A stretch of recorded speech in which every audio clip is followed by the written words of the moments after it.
घोट की सखर वारा हलो, कश्मीर कंबर वारा हलो, कंदकोट भनर वारा हलो, सिंध सजी मां सारा हलो।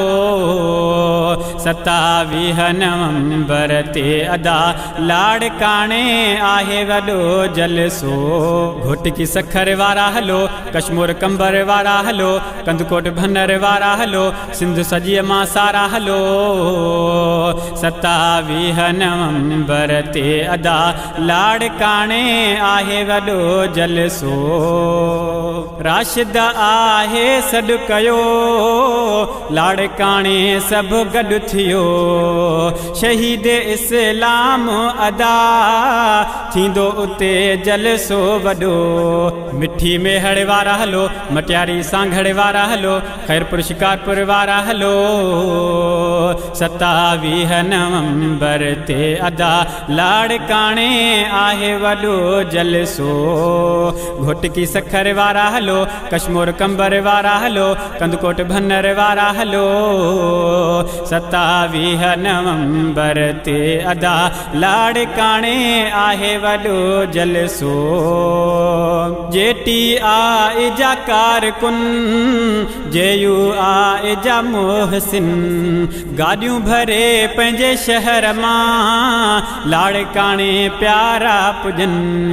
जेटी आ इजा कारकुन, जेयू आ इजा मोहसिन, गाॾियूं भरे पंहिंजे शहर मां लाड़काणे प्यारा पुजन।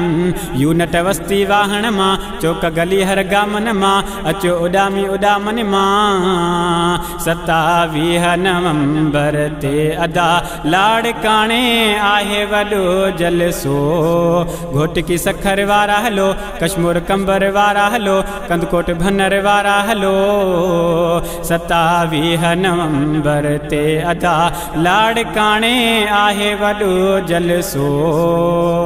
झंडा जमीयत जा खणी पहुचो उते नारा हणी, अब्दुल समद उलमा सां पंहिंजी मोहबत आघणी।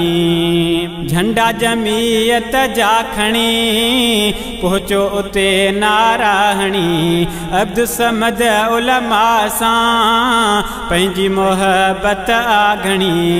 हैदराबाद वारा हलो, जेकमबाद वारा हलो, जामु शोरे मां प्यारा हलो।